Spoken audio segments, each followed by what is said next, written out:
Clickbait-style headline options. They fought for us. Now they're fighting the VA.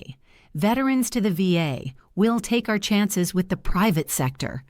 Rural vets are ditching the VA, and Congress just made it easier. Trump says he supports vets, but this healthcare move tells another story.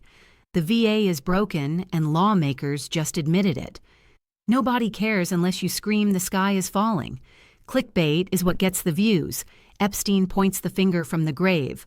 Or Trump give rude gesture after courts find him lying again. It gets frustrating. After all, going viral is the thing today. But after looking over these titles, we decided to stick to our tried and true format, the facts, just the facts, credited to Sergeant Joe Friday, for those old enough to have voted for the past 60 years.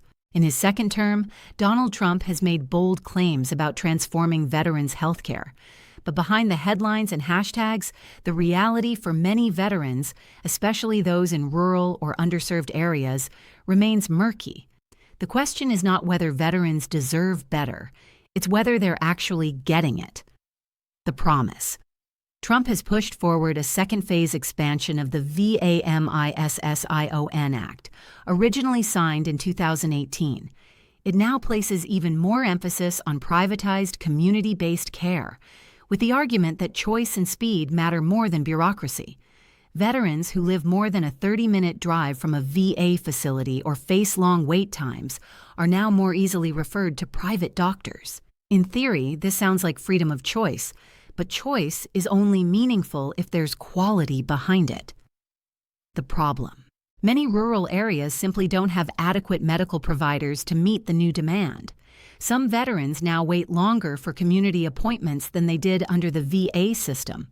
Worse, these providers aren't always trained in the unique mental and physical health needs of veterans, PTSD, combat injuries, military sexual trauma, leading to subpar or even harmful treatment. And there's another wrinkle. Privatized care often costs more. While Trump touts efficiency and market-based solutions, critics argue that siphoning money from the VA weakens its capacity over time. What's being called choice might in fact be a slow-motion dismantling of the system that was built for veterans in the first place. The politics. Let's be honest.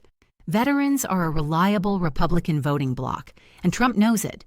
His messaging isn't subtle. He claims to be the best president veterans have ever had. But when political loyalty becomes the goal instead of actual outcomes, veterans become pawns rather than patriots. Meanwhile, attempts to reform or expand mental health services have been delayed or diluted, often buried in partisan fights over budget ceilings and woke policies. Some of Trump's allies in Congress have actively blocked bipartisan bills that would have improved suicide prevention programs and housing support for homeless vets because they didn't align with the broader MAGA narrative. The reality. Veterans aren't looking for fanfare. They want competence, consistency, and care. They want promises that are kept, not headlines that disappear the next news cycle. If this administration truly believes veterans are the backbone of America, it's time to stop using them as a backdrop for political theater and start treating their health care like the sacred duty it is. Anyway, this is Sarah, and the plight of our veterans is an issue every American needs to take seriously. If you are a veteran, if you have fought for this country, then this is about you, and if you haven't, then this is still about you. They are the reason you get to enjoy what this country has to offer. Before you go, please subscribe and give a like, and when you're gone from here, keep thinking about what I told you.